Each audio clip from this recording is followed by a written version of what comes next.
and thank you everyone for joining us today. My name is Nicola Walters and I am the Summit Coordinator, and I'm going to pass it over to Sandy Dixon to lead us in the land acknowledgement for today's session, our roundtable on higher ed labor organizing. Thank you so much and welcome everybody. Lolama. I'm going to share the land acknowledgement that we use from my side at Cal Poly Pomona in California. We recognize that we gather on the territory and ancestral lands of the native California Indians. Cal Poly Pomona and other CSUs acknowledges the Gabrielino Tongva peoples as the traditional land caretakers of Tovangar, the Los Angeles Basin, and South Channel Islands. We also acknowledge that this land remains the shared space among the Kizh, Serrano, Cahuilla, Ramson Ohlone, and the Seño people. We acknowledge the spiritual connection and rights as the original stewards and traditional caretakers of this land. We thank them for their strength, perseverance, and resistance. We recognize that every member of this community has and continue to benefit from the use and occupation of this land ever since it was taken by the land-grabbing settlers to form the cities we now live and work in. Consistent with our values of reparations, community, and diversity, we have a responsibility to acknowledge and make visible our relationship as settlers in relationship to California Native peoples. By offering this land acknowledgement, we affirm Indigenous sovereignty and will work toward holding ourselves and the organizations we work on behalf of more attuned to the needs of American Indian, Native Americans peoples, where we live, work, and organize. Escalate. Thank you. I'm also going to turn the time over to our other presenters here at the roundtable, who are also going to share their land acknowledgements as well. Thank you, Sandy. Go ahead. And hello, everyone. I'm joining this virtual space from New Jersey, where I live, and Rutgers University, where I work. And I acknowledge that all the university campuses and my home are on the unceded territories of the Lenape peoples. I recognize and affirm as well the many and diverse Native American Indigenous peoples who call this region home, past, present, and future. And by acknowledging on whose lands we stand, I wish to show my respect for the gifts and sacrifices of our Indigenous siblings, and believe this is one step towards correcting the stories and practices that erase Indigenous peoples' history and culture, and toward inviting and honoring the truth. I also acknowledge the legacy of stolen people and extracted labor that continues to harm Black people, brown people, and immigrants from around the globe. It is with these thoughts in my heart and mind that I encourage us to continue to seek knowledge about the ways we can more fully honor and bear witness to those on whose shoulders and whose land we stand. Now pass it to Lise. Okay, Nexakoa. Hello, everyone. All relatives are here today with us. That's our Blackfeet way of saying hello. I'm Blackfeet and Choctaw. I'm a descendant of the McCarty family of the Blackfeet people and the Meek family of the Choctaw and Cherokee peoples. I live in the Central Valley of California. I teach at Fresno State, and created our first land acknowledgement at Fresno State in conversation and working with a number of the tribal chairs and eventually all the tribal chairs here in the Central Valley. It is an organic thing. It needs to change with us and change with the times. Ultimately, it is our expression of gratitude and commitment to serve in ways that preserves and promotes the sovereignty of Native peoples, and commits us to living as good relatives. Even I come from outside of the state as a Native person, and I honor, respect, and I'm grateful for their generosity that they've shared with me and my family to let us live here and serve in the service of Native peoples. And so we recognize that Fresno State sits in the midst of the San Joaquin Valley. It's a valley rich in the traditions and representations of Native American peoples and cultures. We are grateful here to be in the traditional homelands of the Yokuch and Mono peoples, whose diverse tribal communities share stewardship over this land. Thank you, Lise. And as I said, my name is Nicola Walters, and while I work on the ancestral lands of the Wiyot peoples, which includes the Wiyot tribe, Bear River Rancheria, and Blue Lake Rancheria, I live on the ancestral territory of the Confederated Tribes of the Grand Ronde, which is in the Eugene area, Willamette Valley, that includes the tribes of Chelamela, Wainfeli, and Kalapuya. And I'll also add a link for those of y'all who are joining us that want to acknowledge the lands that y'all are joining us from in the chat. But thank you all so much for joining us today. I am so grateful for this space with all of y'all.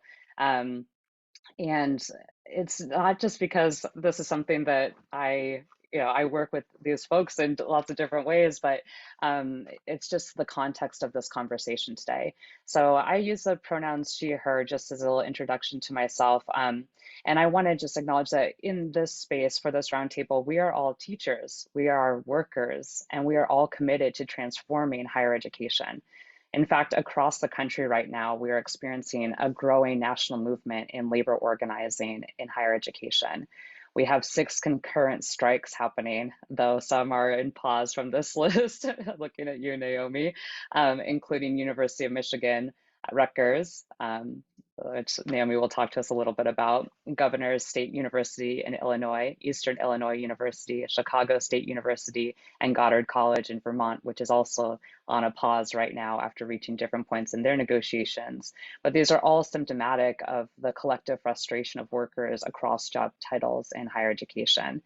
But with the movement for a better higher ed, our better working conditions in higher education also really raises some important questions about the intersections of higher education and colonization, let alone decolonization. And so this panel serves as a roundtable discussion. So we'll all be here holding this space together in order to talk about the landscape of labor organizing in higher ed, the legacies of colonialism, and building transformative movements. And so I'm going to start with the introductions for our roundtable participants here. Leasley Oliver, Blackfeet Choctaw, is a scholar and activist whose work is dedicated to understanding how Native American, Indigenous, and marginalized peoples experience and respond to national policies and societal beliefs that pose challenges to their sovereignty, safety, and security. Her teaching and writing reflect on the transgressive political work of third world liberation scholars. Lisa's scholarship pays homage to the legacies of resistance emergent and strategically marginalized communities and highlights how Native Americans draw on cultural traditions to navigate anti-Indian violence and promote and protect sovereignty today. As a specialist in Native American studies, ethnic and gender studies, and institutional belonging, her union efforts focus on cultural taxation and strategies for sustainable belonging for BIPOC, LGBTQ2-powered people in higher education. Lisa is co-chair of the Native American and Indigenous Peoples Caucus in the California Faculty Association. She is the chair of the board of directors of Fresno American Indian Health Project, where her work serves to support Indigenous-based wellness and education practices and maintain a spotlight on urban Indian and California American Indian peoples. Lisa is an associate professor of American Indian Studies and Women's Gender and Sexuality Studies and Director of American Indian Studies at California State University, Fresno. Sandy Kiwan Hoptewa Dixon, Hopi, received her doctorate in educational leadership and change from Fielding Graduate University and an MA in educational administration from California State University, Los Angeles, and another MA in multicultural, multilingual special education from California State University, Los Angeles. She is currently a full tenure professor and the Ethnic and Women's Studies former chair at California Polytechnic University, Pomona. She was appointed by the Cal Poly Pomona's president as the repatriation tribal liaison. Her scholarly work includes Native American, American Indian Studies, education, critical tribal oppression, decolonization, NA, AI in higher education, and Native American and American Indian women and ethnic studies. She has taught in public, private, tribal, and Bureau of Indian Affairs boarding schools, served as the education special education coordinator, curriculum and instruction coordinator, and acting vice principal, and as the principal for Noli Indian School in Saboba. She is the director and one acronym that I have to ask you about, and PI for the Native American Pipeline. I'll have to ask you about the clarification about that. And Pathways to Graduation program at Cal Poly Pomona. Her book, Lost and Found, The Colonization of a Native Child, will be released in 2023. She's a mother of 2 children and a soyo, or grandma. And Naomi R Williams, they, them, is assistant professor of labor history at Rutgers University, researches late capitalism at the end of the 20th century and workers' role in shaping US political economy.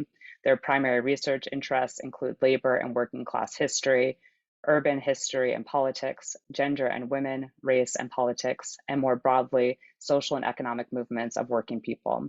Naomi centers workers' voices in their research and teaching through life histories and other testimonials. Currently, they are reviewing a book manuscript tentatively titled Workers United, Race, Labor, and Coalition Building in Deindustrialized America on the Transformation of Class Identity and Politics in the second half of the 20th century. So I think it goes without saying that I'm blown away by y'all. Look at all of this work. And that's why I'm so excited for this conversation. Just to give folks that are coming into this space a little bit of context for the roundtable. We are going to try to treat this space just like a roundtable, even though it's Zoom and it's sometimes hard to have a conversation that flows like we do when we're in person. We have a lot of really important things to talk about today, and as we are teachers and labor organizers, we're also talkers. And so we really can be able to get into this dialogue and conversation about our work together. So perhaps we can start by, I just gave the bios of the folks that are joining us here, but perhaps I want to kind of pass it along, and we could go maybe in the order that I was introducing everyone, to just talk a little bit about who you are and your work, just to give a little bit of context for the bios that I read. So Lise, would you mind starting? You said Lise, correct? Yes. Go ahead. Yeah, I'm blown away by everybody that I get to be in this conversation with, and thank you also to all the folks joining this conversation. Wish we were in a room together. There's nothing like the human connection and the way that we can see and be visible in these conversations together. A lot of my work really is grounded in the ethnic studies, kind of 2 things. One, or more than 2 probably. One is this Vine Deloria and Daniel Wildcat put forth this theoretical argument that Native and Indigenous peoples live within a relationship to place, a relationship to the, being members of and relatives in a living universe, right? And so that resonated with me as a student, because as a kid, that's the conceptualization of my own or my family's life that I was raised with. And so when you go into school and you don't hear anything like that, you can easily start to become invisible, and even yourself feel this sort of erasure of your history, of your people, of your family. And so for me, that experience really led me, and some other experiences that I had in life, learning about Nazism at the age of 10 through some family connections, not my own, but my stepdad marrying into the family. These things really peaked in me at a very young age, a concern that the world had been built by humans in a way that dehumanized people. And even though I grew my vocabulary around that, by the time I was writing a dissertation, I had become by then what is called a genocide scholar. And I'm always looking at what is it that is so dehumanizing and disruptive, and how is it made legal? That was my big question as a kid. That remained my big question as an adult.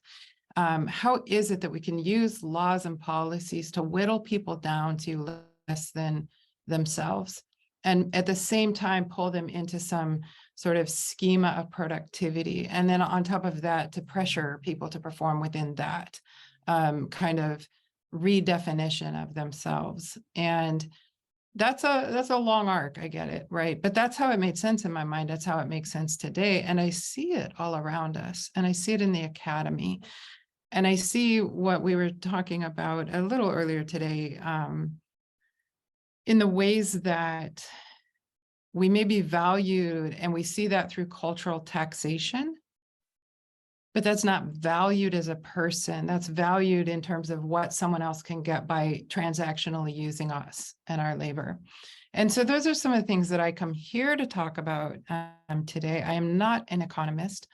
I'm not particularly good at math. So I was a little nervous, right? I'm like, oh, I'm going to have to answer things I don't understand. But what I do understand is at a fundamental level, we have been through colonialism, which represents this massive turn in the social world, where all things become rearticulated from other cultures' ways of understanding the living universe into material goods, resources. So a person, a tree, then it becomes no surprise that if you look at federal Indian law, you will find on one line item of policy that trees, oil, uranium, other things, water, and Native Americans are on the same line. And so when they're deciding what's best for society, Native Americans just become one sort of feature on this long line of resources and things you have to try to balance, right?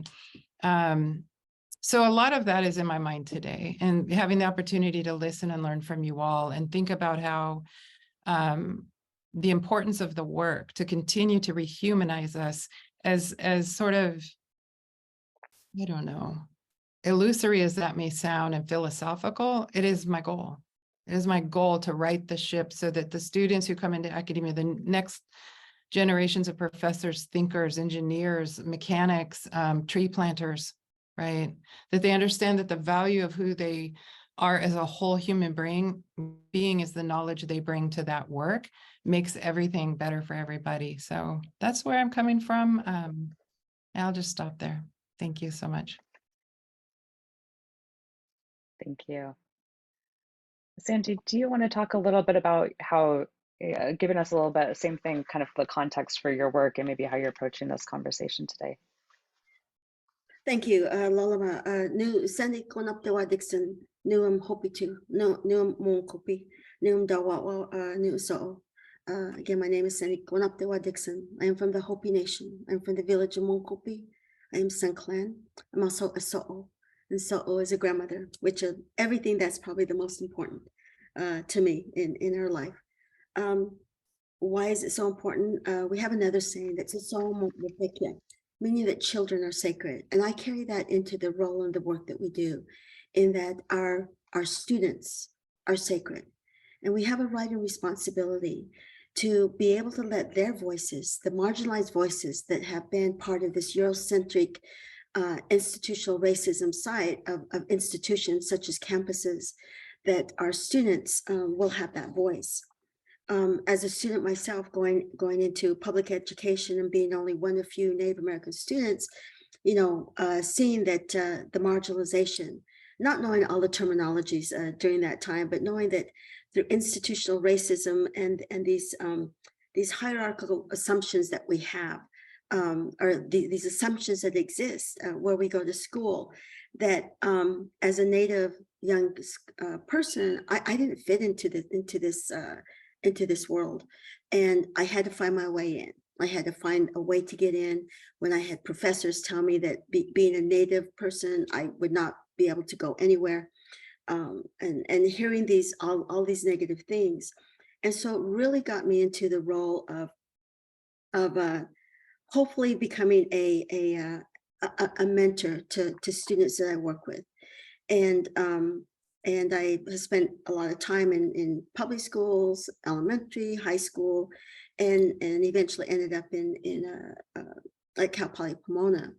And the idea is that along the way and along this journey, I saw from every level, we call it from cradle board to college, that a lot of our students are not getting the things that they need. And it's not necessarily their fault, their lack of knowledge, but it has to do with the systems. We have to realize that the issues of power exist, that the issues of control exist. And how do we come into this and do the work towards looking at labor and the things that we need for our, you know, what we're working on in the role. I'm very fortunate to work with Lise, and we are co-chairs of the American Indian Native Indigenous Peoples Caucus with the CFA here in California. And we really look at, you know, the issues such as workload. And we look at the issues of parental rights and the broad our CFA covers. But also when we look at Native American, the rights of our students, how they're misidentified or not identified, this disaggregated data that our students are going through and of not being recognized. Because if you write down and put your secondary that you are Native American, it's not counted. If you come from two different racial groups and you don't put that, they're not counted. And so how are we supposed to go through and help identify and continue to work with all of the students that we need to? And it's not just Native American students that I fight for. I think that I just have this really good, this passion about what can I do in my little self, what can I do as a little Hopi woman to help our young people, the people I work with, the staff, our adjuncts, our faculty, be able to get without further taxation, further overload of getting the things that we should be receiving. And so when we look at the lack of equity, you know, a lot of our campuses are all about DEI, right? Diversity, equity, and inclusion. Everybody does it. But when we look at that, there, even within, when we talk about these terminologies, the disproportionate level of inequalities among different groups on the campuses is so strong that it makes it an issue. So I think as I continue this work, it's to look to that we're towards equity and especially well-being. You know, within our Native culture, we look at this as a holistic way of pulling together our spiritual, our emotional, our mental, you know, our you know, pulling these all together and working toward becoming balanced. And as I teach in the classroom and the students I mentor, I often sit down and talk to them about, you know, how do we become more balanced? It's a lifelong process, right? But getting to that space so that we'll be able to work with one another and look at our 7 directions. Most people are aware of 4 directions, but within our Hopi culture, and this is my last statement, is we have 3 other directions. And those are so valuable because the 4 directions are not the north, south, east, and west, the north, south, south, east, the opposite ones. But then we also have the direction of down. I'm trying to show you down, and that is Mother Earth. We plant our feet on her. She gives us everything, the life. And then the Creator, which is up, who guards and protects us and leads us. And then the most important one of all of that is the internal. We call it the purple way. And the internal is you. If we do not know who we are, we cannot go out and help other people. We have to take care of ourselves. And so that well-being, which is so much needed in higher education right now, that well-being to get there, right? So that's what I like to do. That's what I enjoy. And thank you. Sorry I took so much time, but turn it over to our friend here. Yeah, hearing this, it just, you know, it shows our connection in what we do. And it's always great to be in conversation with like-minded people. You know, I always struggled at first, you know, when I got to university and, you know, taking all of these courses that didn't represent my lived experience. And being a first generation college student and trying to explain, even why I wanted to go to college and what I hope to get out of it, it was so jarring to hear a different truth. And it wasn't until I got into upper division history courses, and when I finally took a course on Southern oral history, that I started to see, oh, okay, and my political science classes and understanding institutional and systemic racism and the impact that it has on communities. It helped me answer a question that I often struggle with and that I see with students all the time, like, what's wrong with me? What's wrong with my family? What's wrong with my community? And the analysis to be able to say nothing. Here's a system designed to keep you out, and you have been so successful to get this far. And to uncover that for myself, it really put a desire in me to do that for others. And as a part of my struggle for justice in the world, it took a while, but I came back to the place to do that is in the academy. And it's always a challenge because this place is not for me. The structures of how you get in, how you get through are so dehumanizing. And they're created with a colonial mindset, right? That devalues and in fact covers over other ways of other worldviews, let me put it like that, other worldviews, and really the erasure of other sources of intellectual thought. And so my job is to bring those erased stories back to the center of the conversation and to disrupt, the myth of objectivity that assumes that we can have some sort of colorblind research agenda. And how even just the concept of that, right, is a way to devalue other worldviews and other systems of belief. And so my main focus really is about justice. And for me, that looks like telling old stories with different evidence, really complicating that, and using my platform to let workers speak for themselves and to put humans as humans and not as commodities and not as line items, right? Really just uplifting the fact that we make our society and we shape democracy. And if we want a more just society, it's up to us, and really empowering ourselves to do that in community. And I think that that's what's often missing is that community effort. This notion that you do something by yourself and you prove your own worth, really, I'll stop there, Nicola, and let you go. But, it's just these ideas, right, that we think are what, what's the word I'm looking for?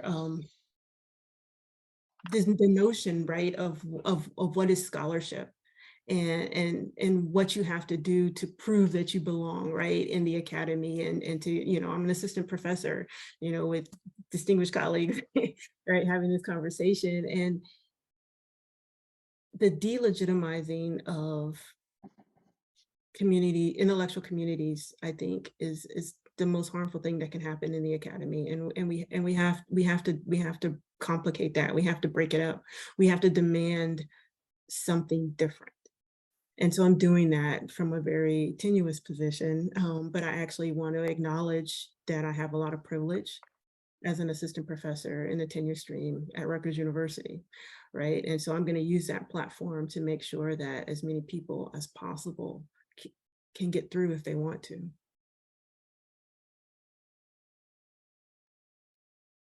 I just want to be like, yes to everything that y'all are saying. And I realize that, we know each other maybe in different areas, but we actually don't all know each other that well in all the ways. And I spent the opening just having a chance to introduce y'all and share your bios, but I felt like it would be disingenuous if I didn't share a little bit about who I am too in this conversation. Um, and you know, I grew up in New Mexico. My mom is from Zimbabwe, and my dad grew up in New Mexico. And when I kind of always had a critical perspective of America through my mom, and just like her connection. I mean, you know, go back into like empires and all this shenanigans, but always having like critical conversations about how education was in particular and things like that. So when I went to undergrad, I had a similar experience as y'all. Maybe you were talking about at different times seeing education kind of being for you and or not for you in different times. But in undergrad, I felt like that's when I really started taking tribal government courses and just being in Northern Arizona, where I went to Northern Arizona University for my undergrad. It was a very different relationship with Native peoples compared to how I grew up in New Mexico. And I was pretty culture shocked, to be honest. It was pretty unsettling for me, and I couldn't really understand it because I was like, these states are like geographically so similar. Like, whoa, this is so interesting. And so I really started doing a lot of my background is in political science, and I had a lot of courses that really helped me to think about what was happening with American history and having that kind of critical understanding about Black Reconstruction and all of these things that just blew my mind in undergrad, or and then starting to work in community organizing. But the kind of quote that I use in my bio sometimes comes from a professor who kind of took it the individual route that you were talking about, Naomi, of like, the quote comes from Joel Olson, and he would always say, what is the most damage I can do given my biography, abilities, and commitments to the racial order and rule of capital? And I just ate that shit up. I was just like, yes. But then I started working in community organizing there in Flagstaff and around the Save the Peaks campaign, the San Francisco Peaks of Northern Arizona. And and then working in political organizing when I was working first job out of college for the Democrats doing organizing on the Dene Reservation. And it was pretty also eye-opening to see just like we're having a conversation and no one seems to really care about participation in these spaces. And it was pretty earth-shattering for me to kind of put all this energy into something that was like, whoa, these, the people I'm organizing for, like, there's so much of a disconnect here. I mean, I got the job with a paper that was about how capitalism killed Reconstruction in America. So they kind of knew what my political ideology was when they hired me. But, I ran away to Thailand afterwards and taught overseas there for a couple of years as a social studies and speech and debate teacher, just to kind of like do a little bit of soul searching and reconnection. And it brought me back to the States and brought me back to organizing and took me to Standing Rock and shattered my earth there too, of like, how do you take some of the theoretical like that I knew and then like seeing like the actual realities of things that like left me just weeping for 3 days and thinking, oh, it's just, it's windy, there's dirt in my eyes or whatever, but I'm seeing like what we're working against and standing on that line with capital and the state. And so that's really like, I never knew about like labor organizing and how, when I didn't really understand until I was recruited to do membership and organizing work, which kind of gets me to the present of being membership and organizing chair for the California Faculty Association and working with HELU. But I didn't know until I started being a faculty member how labor intersected with environmental, political, social justice organizing that I'd been involved with in all these different spaces. And so I'm kind of curious from your all's perspective too. I mean, we're talking about some big stuff here, like capitalism. We're talking about colonization. We're bringing our different experiences together in this way to have this conversation. And I'm just kind of curious about how, you all have experienced or are seeing colonization having an effect on the sort of organizing ground that we're in higher education today. So this is a big question, and I'll put it out there openly, but it's like, for whoever wants to pick that up.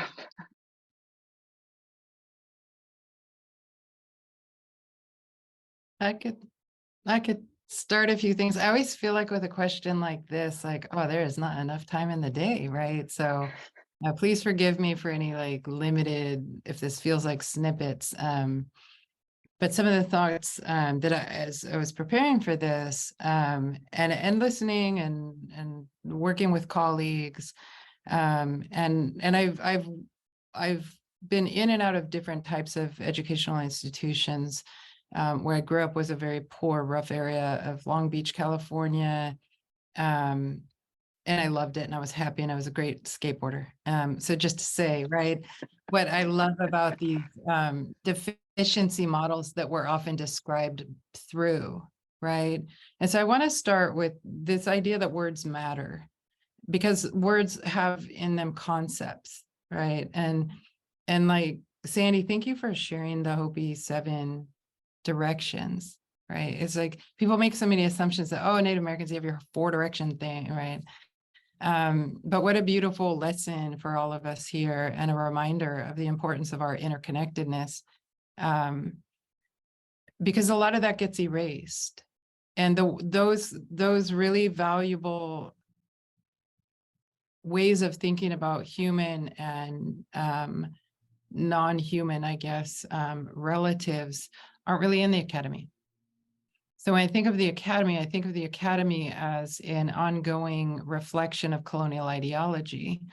And it works, as I'm sure we've all heard people say, right? It works exactly as it's meant to. So the illusion of meritocracy, when in fact you get appointments and you can work in certain ways and build relationships, and you can actually, frankly, be fairly mediocre at what you do. But if you have, built the right pathways or had help building your pathways, and if somebody else can benefit by having you move up into a position, right? That's capitalism. But also the way that all of those folks are functioning as a commodity. To go back to your term, Dr. Williams, this idea of shaping the institution. Recently, I heard a colleague say, well, we have our traditional disciplines, and then we have our social justice disciplines like ethnic studies. And I said, I think that's not really fair to you. And the person was like, fair to me. And I said, it would deny that your work has any positive impacts on social justice. So if you put all social justice on, I'm in American Indian studies, women, gender, sexuality studies, Chicano Latino studies, Africana studies, if that's where the only justice-oriented work happens, what happens to all your colleagues in your discipline and the work that they do, right? So it's not just that it limits me, but you're limiting yourself and you're limiting your colleagues. And you're also using words like tradition.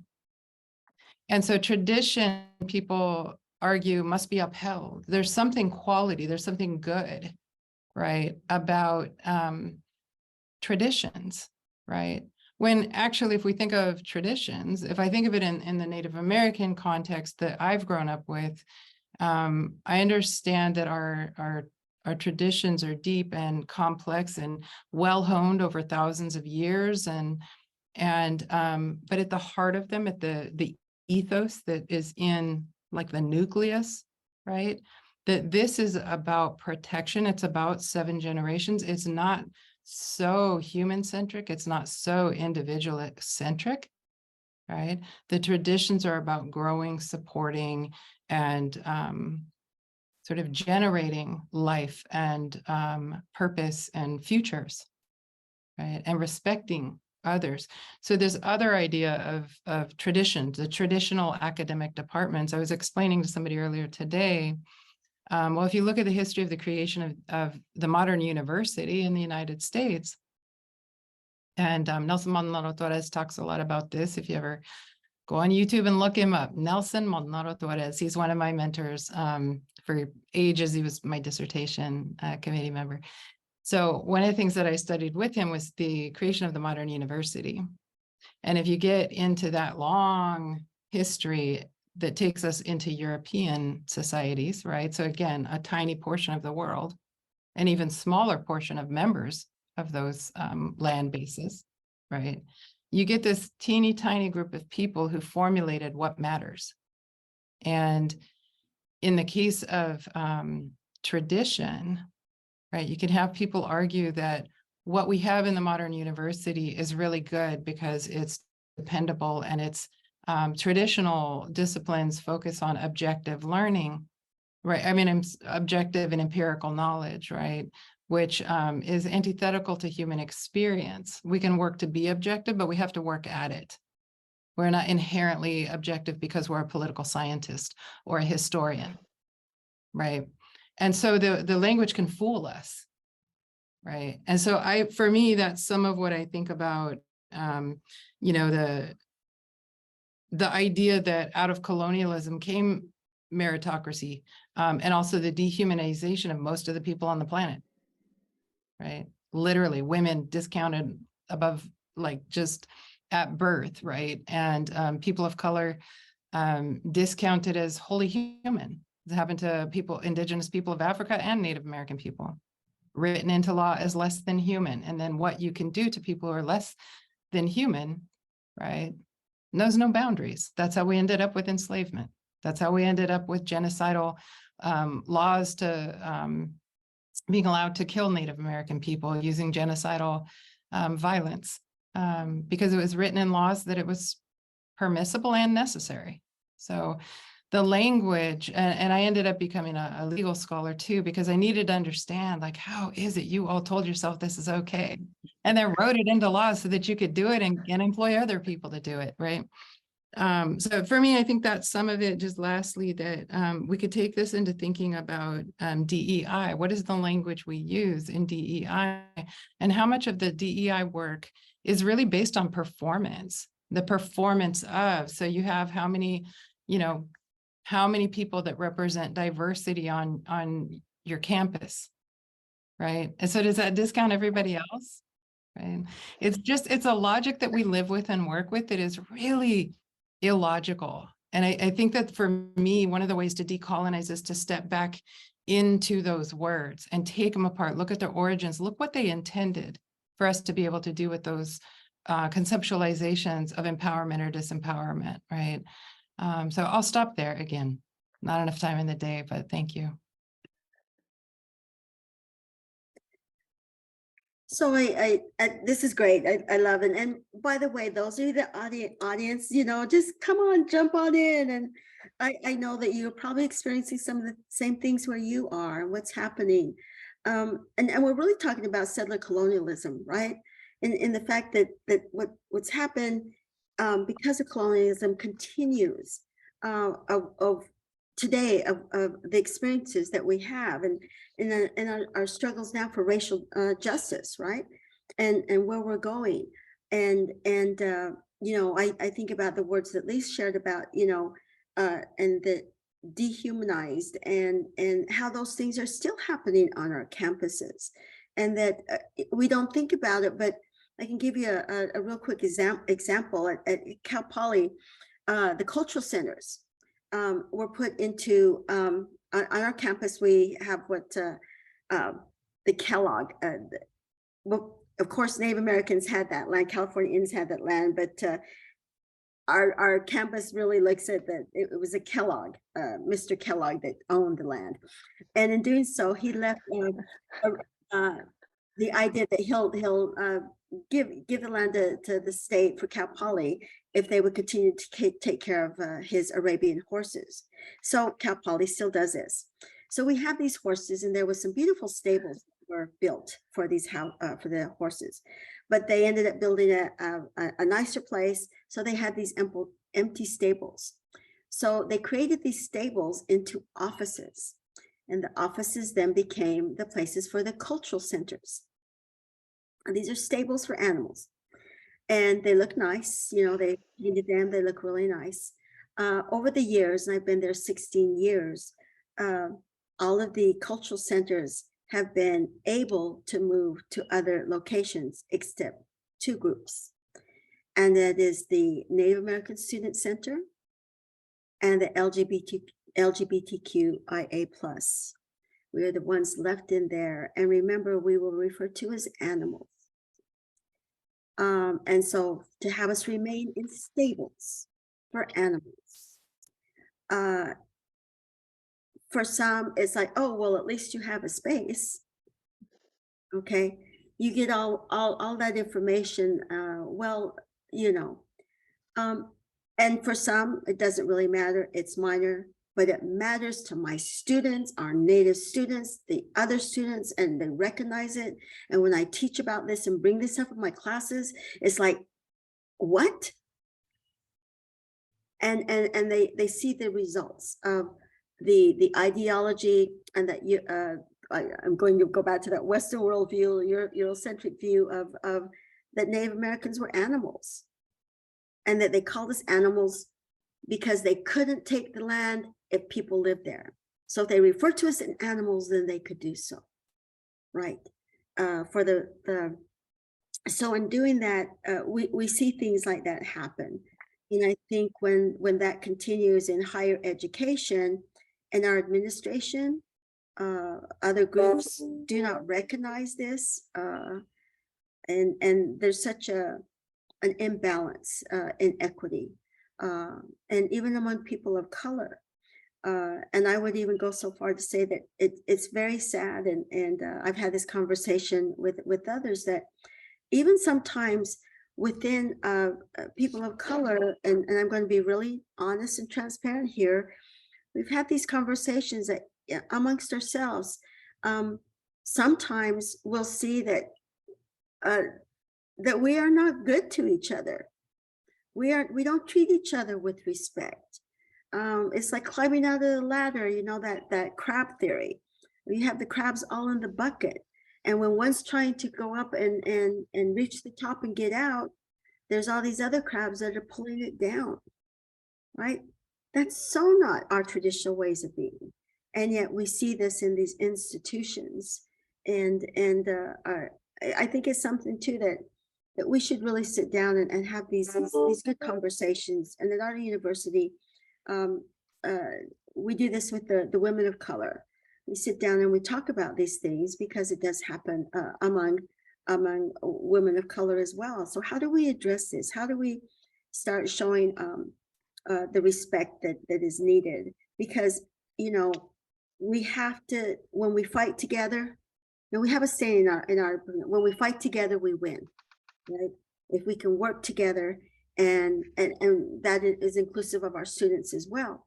But when we're able to come together against these, and I would say even in some ways, they almost are like criminal acts, right? Of you know, the struggles for the equity and justice, and these ways to go towards anti-racism and decolonization. These things that we need to do it's an ongoing struggle every day. And I think my colleagues here would say that, and some of you in the audience may say that every day we have some kind of battle. It would be nice just to go to work, just to teach my class and do my community work and do my scholarly research without everything else that we work with in this area. And so and sometimes that becomes more time consuming because it affects this and this, right? And so when I leave the campus at 10 o'clock at night and go home to my family, I kind of have to like, okay, let me do my morning prayers and my sage or whatever I need to do to get myself back into the ways of being. But I think that it's something that all of us can have experienced at some time, either because of our race, ethnicity, gender, class, ableism, disableism, you know, all of these areas. There's so much circling around here. So Naomi, I'm going to pass it to you. If you want to respond to anything there. There's No, so much that I'm sure that again, I mean, we could do directions. this for the whole rest of the weekend, right? Uh-huh. You know, what Sandy just said, you know, reminded me of something I often talk to my students about. And this is that zero sum theory, right? That we're operating with some sort of limited resources. And again, this is another result of colonization efforts. And the money's there, the resources are there, the land and the space are there. And it's a system of capitalism that, right, we put limits as if they are, they're going to disappear, or there's not enough to go around when there is plenty to go around. And to put people in competition, right, for alleged limited resources, right? And so how do we overcome that internally? And we do that, and that's our organizing work. And I just want to pause here and acknowledge, right, the energy that it takes to do this, and to say out loud that that's something else that's stolen from us. The fact that we have to put so much emotional and physical energy into doing our jobs in an effort, right, to make our spaces more inclusive. And that's why I organize at work, and that's why I'm active in my union, and that's why I participate in Higher Ed Labor United, because we do need a coast-to-coast, wall-to-wall movement, right, to protect higher education. This matters because higher education is a space for democracy. We are giving students an opportunity to become critical self-thinkers. And we have to do it in a way that holds on to what it means to be human, right? And if you look back, going back to what Lee said about understanding the history of universities, let's think about in the United States, when students started demanding, right, more cultural studies programs, that coincides with the adjunctification, and I can break that down, right, of faculty. You start creating programs instead of departments without full funding. You hire faculty members on temporary basis on limited term contracts with no path to tenure. And more you see that the faculty that are being hired in these contingent positions are women, are people of color. And then you take power from those positions. So you can't have a classroom, right? Your academic freedom is limited because you can't have a classroom that challenges students to really think critically about these topics because your job is not secure, right?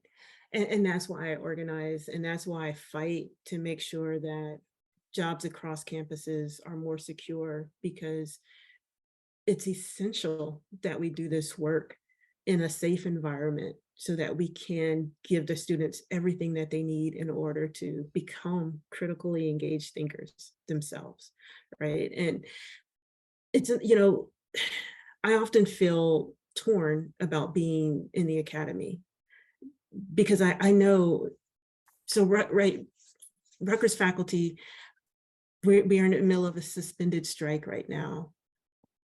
And some of the things that are still at the table, still that we're still fighting for are to protect some of the most vulnerable members of our community. And not just the workers on campus, but also community members who are paying outrageous rents, right? And are struggling to survive. Inflation is taking so much of their pay. And Rutgers, right, is a landowner and holds all of this rental property. And people are beholden, right? And to watch the way immigrant workers in the communities around New Jersey are fighting for rent control is inspiring what we're doing at the bargaining table. And so we have actually, we being Rutgers faculty, have come together and said, we're bringing this issue to our negotiations. And so part of our contract demands are to improve the economic conditions of the communities around our campuses. You know, we're in New Brunswick, we're in Camden, we're in Newark, sorry, Trenton, where we're fighting right now in the governor's office, you know, with the governor's office to make Rutgers understand that they have to do right by their communities, right? And for the people of New Jersey. And that's what we owe the people of New Jersey, especially too, right? Because we're a land grant institution. We owe the people of New Jersey this. And who are those people, right? And it goes back to who gets to count as a human, who gets to count as a worker, who gets to count as a citizen, that very fraught term, right? When so much of our community are immigrants, right? First, second, third generation immigrants. I'll stop there. I know you have other questions that you wanted us to approach, Nicola. So, Well, you know, we're blending into all of it because I wanted to hear about Rutgers. I also want to hear about some of what the Native American Indigenous Peoples Caucus was within CFA, sort of highlighting what that work means within within labor organizing California. And just so folks know, you know, when we're talking about California Faculty Association, this is the faculty union within California for the California State University. So we have 23 campuses, represent 29,000 plus faculty across California. And as the last things you were saying, Naomi, about about owing the people of New Jersey, we talk about California being the CSU being the people's university. It's public funded, yet privately, like that's a whole nother path to go down. But so like bringing us to sort of thinking about the organizing for our conditions. And I love the common good stuff that you're talking about over at Rutgers. And we're reopening our contract. And okay, so now I'm spiraling. There's so much that we can talk about. Let's go to thinking about what's happening within some of the efforts within CFA, highlighting the Native American Indigenous Peoples Caucus, because I think that this work happening within our union is so important for us to be aware of, like why this even fits within labor organizing. So I hope that's enough context. So it's like all these layers and levels. So I don't know who wants to kind of start with sharing a little bit about that, Sandy or Elise. Elise, why don't you start? And then, if I need to add any more, I can. Well, I'm happy to. Sandy has been stewarding this group for ages, so I was passing it to you, but I'll give it a start and you can clean it up for me. You can set me right. So this is, to me, this is one of the things that's really important, right? Is Fresno State, the CSU system, largest education system in the country. We serve the people of California.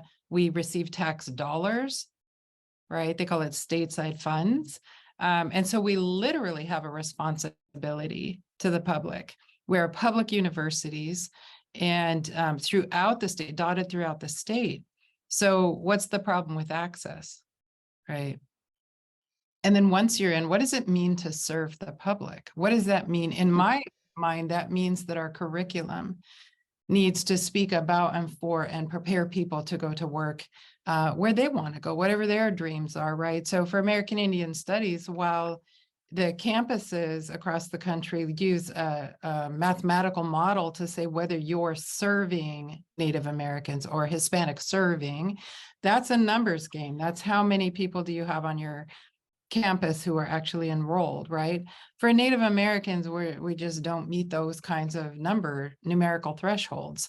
That doesn't mean that we aren't serving. And so what we've done, and what I've done with American Indian Studies, is to build the program to be tribal serving. And that means that all of the classes that we offer, we have an honors program that I started because I was sitting in a class talking about some use of language, like it was Native Studies class. And so I was saying, we may use an English word, but it doesn't mean, we use it differently. So for example, gifting people or medicine, right? The medicine is the spiritual energy, the good medicine that you have or that you need. And when I listen to all of these Native students in the class start talking about medicine, it was interesting to see that all of a sudden they were looking around, feeling like they were the only person in the room, and seeing that, no, there's other Native students in this room just like me. And out of that, I built that honors program to serve Native students who are active in community service and actively engaging in their academics, to honor, to give them a space, to create cohorts where they meet each other, right? In this way, this is serving the students, because partly we need them to feel that they belong. We need them to see that they belong. We need them to have other people, other peers as well, besides professors, showing that they belong. And in doing that, I also set up meetings between those students and the president, so that the president can come face to face with their student population and hear that brilliance and hears that wisdom from people, right? And so part of it is that labor of looking and seeing the gaps that are dehumanizing and erasing to us, and filling them in. Whereas I think some of my colleagues do get to go to work and their biggest hang up in the evening is, do I grade tonight or tomorrow, right? And for a lot of us, the big question is, I didn't get enough done today, right? Because the workload that we have just given in contract and the workload we receive in this work, right? This is a purposeful life. This is a decision that we take on. So the benefit of having an outside organization connected, so CFA has power, right, can push on the board of trustees. This is part of that old school coalitional work that I saw growing up. My mom was radically political and active. It didn't matter if it was a blade of grass, a deer, human beings, family, community. She was up on it, right? And so I saw that you need people, you need to fight together, like Sandy said. So in the caucus, we have this wonderful opportunity to come together and center the voices of Native and Indigenous peoples, center the concerns. And so we've done everything from pushing for legislation to get rid of mascots in the school system throughout the state that are Native stereotype based.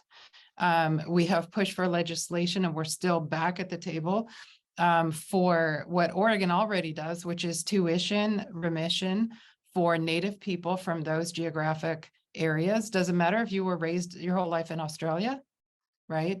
That if you are Kalapuya, your tuition is going to be paid. We're still having to convince the chancellor that that's reasonable, effective, and part of moving beyond performative land acknowledgements. We also have the benefit of alerting our colleagues who do this social justice work and labor justice work of things that are really important to us in our own communities, like the epidemic rate of missing and murdered Native American women, girls, relatives. Sandy has the backdrop is in recognition of that. May 5th is a National Day of Recognition of our missing and murdered family members. And there's a whole bunch of work around that. And so that's, I think, the benefit of if you've got it in you to do labor organizing, right? And then you have the benefit of like a caucus where you can really focus in on those areas that are so critical to your experience as a Native person, or whatever your caucus is, rooted in. That allows us to push for legislation and do this sort of triangulation approach, push on our campuses, push on the state legislature, push on the chancellor's office to try to create change. And that's how the ethnic studies requirement came about in the state of California, was utilizing that kind of leverage and I guess muscle, I would say. I'll stop there and hand it to Sandy. Thanks, Lise.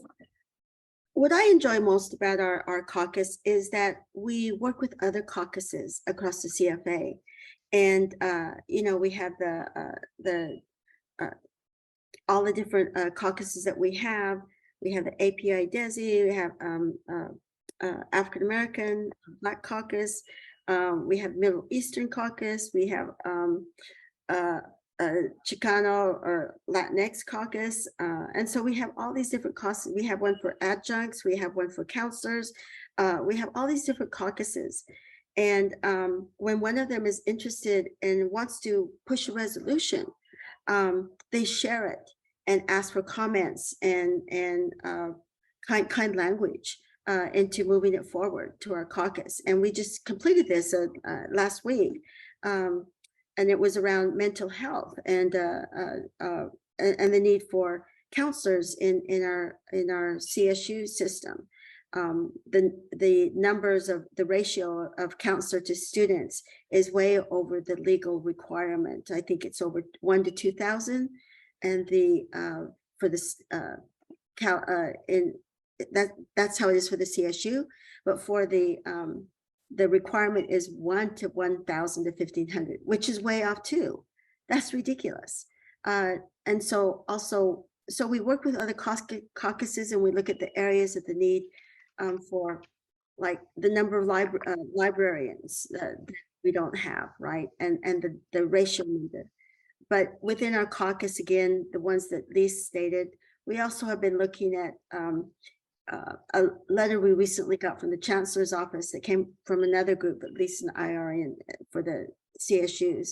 And that is that the way that students are identified when they apply to to the CSU system, and how they're counted. And I brought that up a little bit earlier. That is a big issue for us here in the state of California. And the other issue Lisa mentioned is that the USCs, which are the private schools, the UCLA, USC, UC Irvine, all the other colleges have now passed a bill that they will pay tuition free for Native American students. And so we were looking at that, and we did receive a letter rather quickly from the Chancellor's office that said, but we're not doing that, right? And then they included some numbers that said, oh, but look at what we've done. And how many students got Pell Grants, how many students got this, how many students got that, right from the state. And it's like, and was that supposed to look like, oh, but look what all you've done? Well, if you do a comparative analysis of that, of what is given to other groups, it is so, again, really low. So those are some of the issues that we have the opportunity to bring to our whole CFA and to share. And then we see that the other caucuses and others, support us. Like, for example, what's happening at Rutgers. One of the last emails we got is, have you signed the letter to go to the president at Rutgers? And I go, oop, I haven't done it. So I heard you did it before I got in today, so I could tell you I've done it. It's really cool because we see that we're all about supporting each other and being there for one another. But some of the other things that we're really looking at that our caucus is our support is we have a few articles, like Article 20 is, again, the workload, that we need to support that. And Article 23 is when leave without pay. Article 31 is looking at the salaries for increase for 23-24. And then the last one is health and safety. And all of these are so vital to the success of our faculty, our staff, and adjuncts and everybody, because if we cannot take care of ourselves, how many times have you gone into the classroom and felt exhausted? But we put everything together to get up there to do our work, to teach, perform, get up there, keep it active, because our campus is polycentric, very hands-on, everything, movement, involved in getting them in and out. And so we build on this, but at the end of the day, we're exhausted, and then we go home to our families, right? And so I think that what I enjoy the most about working with our caucus is the collaboration, the ability to work together. Does it mean our caucus is perfect? No. Do we have problems? Absolutely. For our Native American Indigenous People Caucus, we are few and far between. There's not a lot of us, and our caucus is fairly small. And so this year we've really decided to do a campaign to further outreach. And why do we have to do that? We had an issue last year that kind of separated some of the people there, and things were said that was hurtful to some people, and that some Native groups were more important than others, and things that should not have been said. It's just crazy. And it's like, we can't have that happen because we're only this many, right? And so we've had to go back and rebuild, make personal contacts, invite people to come back and feel a part of it. And so so we do have these issues, but we really want to work together to work for these issues. And some of those others are, you know, parental rights, these anti-discrimination things that are going on, and then just really the campus safety.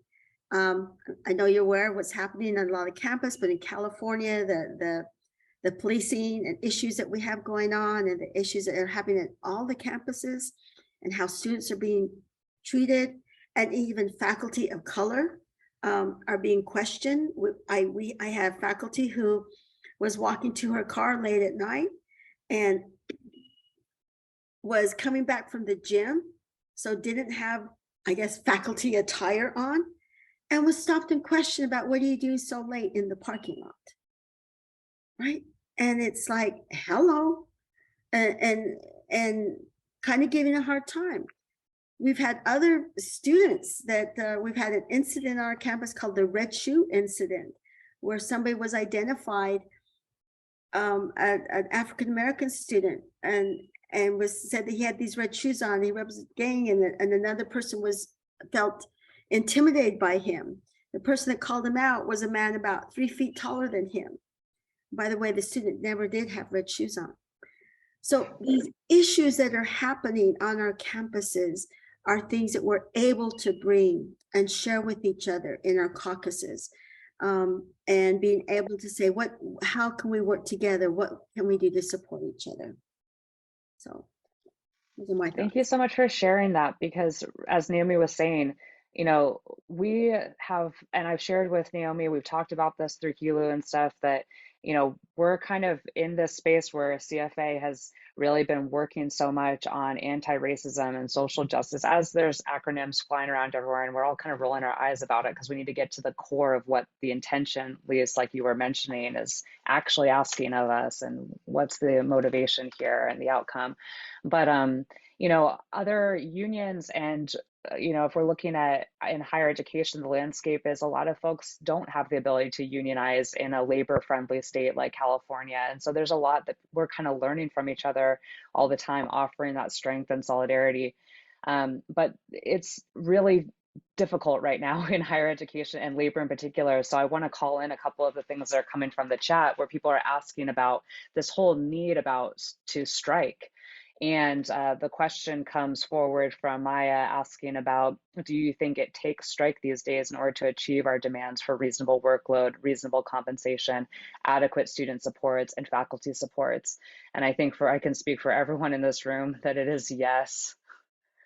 Yes, we have to be doing this kind of action, because for Naomi over there in Rutgers, like, it's not like y'all were able to enter into negotiations and get to a happy outcome. Strike is our last, shutting down our schools is our, like you've heard from folks here in this room, talking about the love that we have for our students, for the motivation for showing up in the classroom, for the belief about democracy and the love that we have for the work that we do.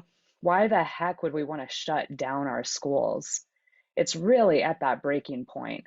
And it has historically for us, and in CFA for sure too, it has taken us to those points where we've had to be at that, the day before a strike for the Fight for 15 in 2015. Like these kinds of moments where it's like, we are prepared to shut it down, because another question that was coming forward in the chat was asking about people who are being put into board positions who are essentially acting as private overlords for their own best interests. And that's literally what it is. And our recourse is not, we don't have the same kinds of, we don't have the ability to just remove these people from these boards of trustees, or even be able to vet the people that are coming in and overseeing our institutions. So this is kind of the landscape that y'all are entering for our audience coming into this space to hear from us. Like, we're grappling with these multi-layer issues, and recognizing that really through union solidarity and through understanding the different nuances of how we show up and our identities in our workplaces, like we have to understand one another and build strength and unity with one another, because it really does take all of us to stand and fight for a just education system, not just in California, not just in Rutgers, but coast to coast. And so this is really the world that we're organizing in and we're working in and we're learning in.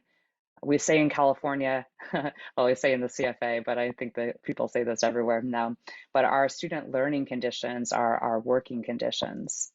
And so that relationship of how we're, you know, Sandy was just talking about exhausted. I was like, wait, are you talking about this week though? Because just this week, or was it last week also? You know, like this is really what it's looking like. So keep your questions coming from the chat. We're kind of entering into the last couple of really, it's so funny. We've said a couple of times we need to really extend this conversation. I came in a little bit with like bold goals. We're gonna just workshop this national movement. We're gonna be right. I mean, I have lots of great ideas from everyone from this conversation that I'm just so grateful for everyone. But I think that probably we want to do a kind of circle around of just like, what would you want people who are entering into this conversation today, hearing all these things that we're talking about, what would you really want them to take away from this conversation? And so if there are questions that are coming through from the chat, keep them coming in. So we'll see if we can get to them. But I want to kind of open that up for what's the sort of big takeaway for you for this conversation that you would want people entering in to walk away with. I wasn't Naomi, expecting that what do you one, think? Nicola. But let me say, walk away with the knowledge and understanding that we can make a difference, and we do make a difference through coming together. And I want to, so that's my partial answer to that. But I actually want to add to what you were saying, Nicola, too, about the comments from the chat, and just really highlight the importance of us continuing to educate ourselves and understanding how universities are operating and working right now. Because a big part of the corporatization is debt financing. And Higher Ed Labor United is in coalition with the Debt Collective. And, you know, part of the work that they're doing is really uncovering the ways that universities have become beholden to finance companies, right? And they have to keep their credit scores up. And so that puts pressure on all workers on colleges and university campuses. And if workers don't pool their resources, we can't fight that just ourselves. And at public institutions, right? It's not just about workers and university administration. It's also about, right, governors and state legislatures and the public, and making sure that we craft a narrative that includes ourselves, right, in that public. We're always taken out as if, like, you know, we're putting demands on taxpayers. Well, we pay taxes. And, you know, it's important that we do the education work amongst ourselves. And so that's something too that I really appreciate about CFA and about the caucuses, and how you engage and move through these knowledges. Let me say it like that. Something that we've done at Rutgers, really, I think the brainchild of Donna Murch, who's a senior historian in the history department here. And we have freedom schools, right? Like from the civil rights movement.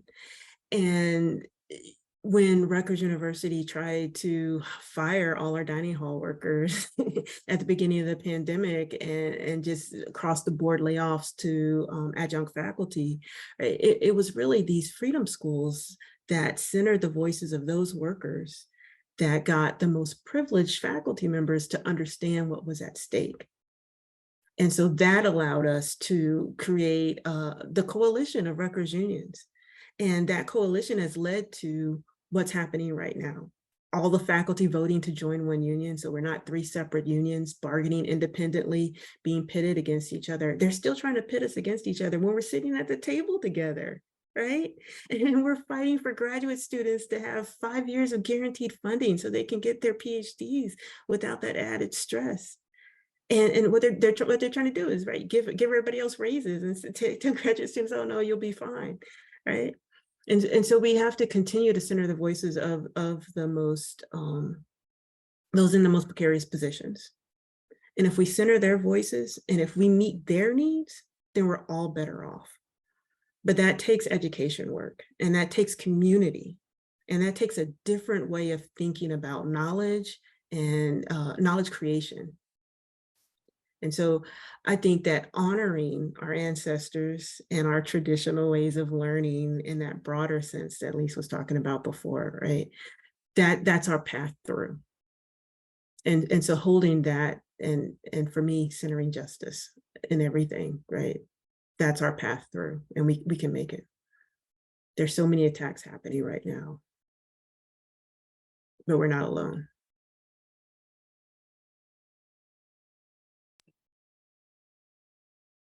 Thank you for that. That was really inspiring. This all has been, but I always love to think about, well, what do we do? Right. And that's where I really get rebuilt. Is, talking about the problem sometimes breaks us down because it's hard and it's sad. I think for me, takeaways would be a couple things. And I'm thinking about the chat, looking at the chat too. Affirmative action was already taken off the table in California quite some time ago.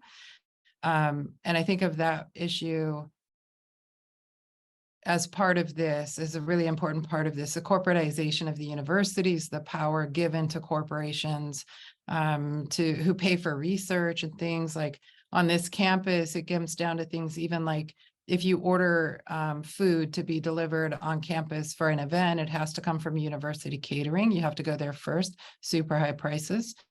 And you cannot have any beverages that aren't in the cola company because they've contracted with cola.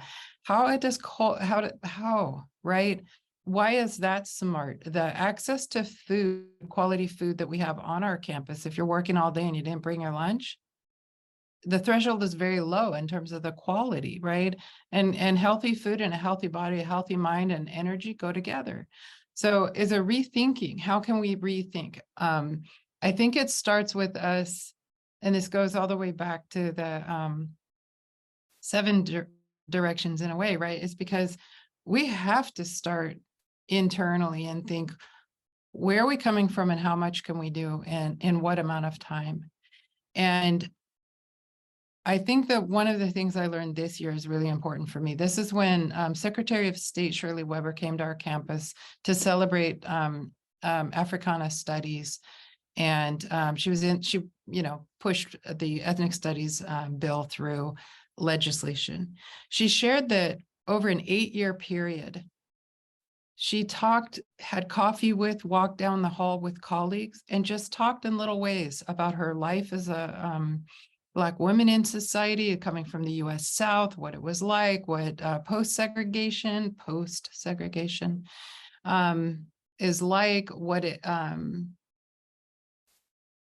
meant for her, what it meant. She'd call on her colleagues to think about their own childhoods being shaped by different forces that were oppressive, and et cetera, et cetera. 8 years of tiny conversations. But she said, I did that because 8 years later, when I put AB 1460 before them, they voted unanimously for it. So it's really after that, I was talking to the dean of our college and I said, that blew me away. I'm not sure I have the patience.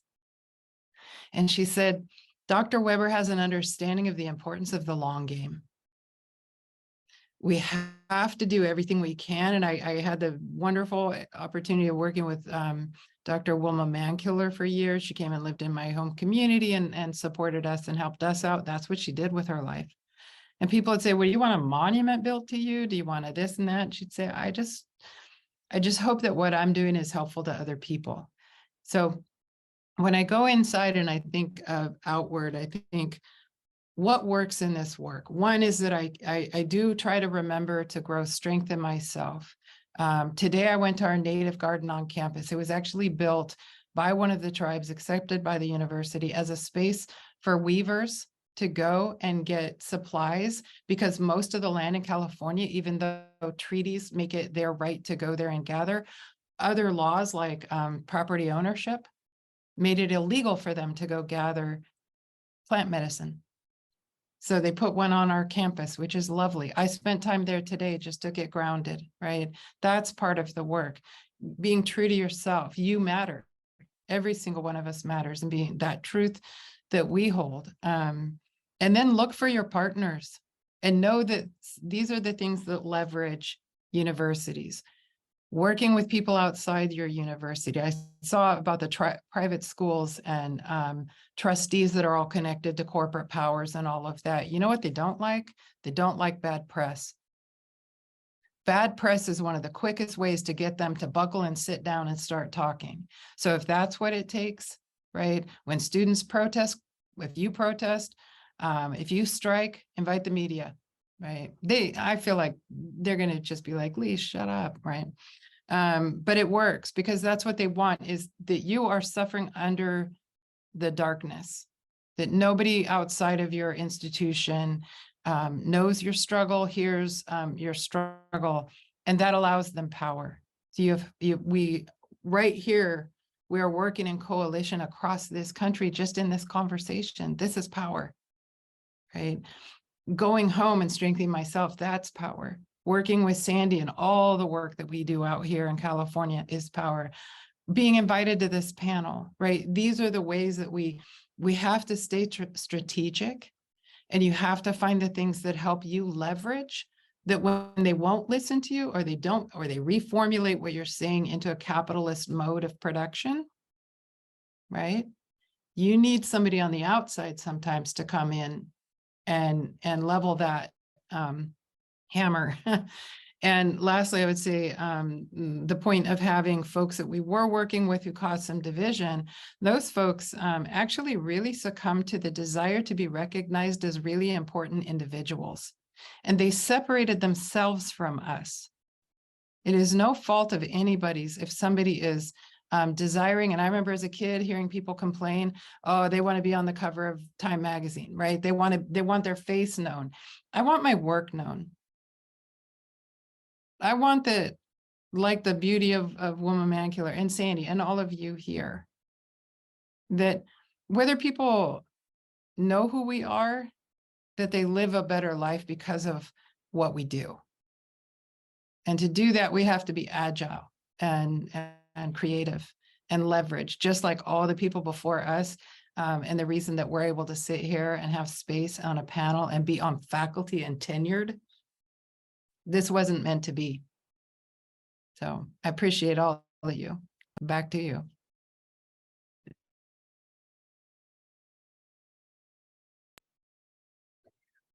Excuse me, these are great takeaways. And I think the one that I'd like to go back to is really looking at, when I talk about, looking at who we are and being a healthy being, if we look at the personal and then are able to change it from the personal to the plural, then that can become a social movement, right?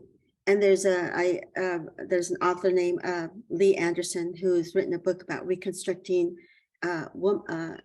Native womanhood, because so many of our women over time have lost knowing about what is the matriarchal system, what is it about being a Native woman, right? And so within her book, she talks about looking at yourself, and if you want to write this down, get a pen or piece of paper. And she breaks it down into saying from being a person to making it to plural, it becomes a social movement. And what we do is we look at the word resist. Okay, think of a circle and you've got a pie. In that first quarter section, we resist. How do we resist? Well, what do we resist? We look and say, who am I not? Because people want to label us and say who we are. We have to know who we are not before we know who we are. And then the second one in that area is really looking at, then we need to reclaim, right? We want to reclaim, and we do this by looking at, where have I come from? You've got to hear what our other guests here talk about, their histories, their belonging, where they come from. We have to know that. Our young people have to know that. People in this field, in labor, in the CFAs, we have to know where we come from. And I love going to our committees because I get to listen to all of them and say, and you can tell they're strong. They know who they are, and they're not going to back down at all. The third one then is once we've looked at resist, and then we look at reclaiming, then we need to construct. And then we construct. And this is where we say, where am I going? Where am I going as a person? But where am I going as a member of a union or as a teacher or wherever we're going? We construct that and build it, right? And then once you have all of this, and the very last one then is you just don't leave it. The last one is to act. We need to act. And we do this by asking, what are my responsibilities, right? I have a note on my desk, and I put it up there the other day because I had a really pissy day because of things not being done. And I wrote it on my stick-it note, and it said, who else is going to do it but us? And I see that note every day. And so when I get tired and I don't want to do something, and I spend 80% of my time teaching other people about us, about being a woman of color, and then the other things that come with that, to other groups that I work with that just don't get it, right? When it comes to hiring, when it comes to programming, to, all these things, I have to sit there and realize that that is part of my work. I don't want to sometimes do it, but I've realized every day that it's part of our work to teach. And I have to say, I'm grateful and I'm privileged because I've had some of the best teachers in my life. And those have been my grandparents, my mother, the clan sisters, our clan societies, who teach all the time. And I look how long they're teaching, and they're still in their 80s and 90s. And so I shouldn't be complaining about what I have to teach where I'm at. So taking care of ourselves and looking at a pathway of becoming, take care of ourselves, becomes plural, and then it becomes a social movement to move forward. Thank you. Thank you so much. Thank you for being here. Thank you so much. This has been something that this has taken care of me. And so I'm really grateful to all of y'all. It is hard, the work that we do. But just the reminders that I get when I'm in conversation with people who see things the way that I see it, and I know that we're moving in the way that we need to be moving, it's recharging. And it's very humbling to be in a space where I can learn from our conversations, and it will start to churn. And then it's like, okay, so how do we then use the methods that y'all are talking about? And Sandy, I appreciate this resist and reclaim and construct and act, and thinking about how this will help us to move better with intention in the work that we're doing. So thank you all so much. I also was adding the link into the chat for Higher Ed Labor United so people can check this out, because we are in this really fertile time of change and resistance and transformation. And it is my hope that with the guidance of conversations like this and the willingness to learn and reflect on how we're approaching these conversations, that we can just build that strength of our unionism wherever we are. And so thank you all so much for participating here, for sharing your time. That is so precious to be in dialogue here as part of the summit. And thank you all who were here participating in this panel, sharing your thoughts and your questions, and being open to hearing the experiences of labor in higher education and how we're organizing for transformation. So thank you. Thank you, Nicola, for all your work and for organizing us. Really appreciate you. Yeah, thank you so much. And Naomi, it was great to meet you. It's great to meet you, Lise and Sandy. Thank you for all that you do. It's a model. So I really appreciate that. I appreciate being a part of this conversation, and I'm honored to be a part of this conversation. Thank you.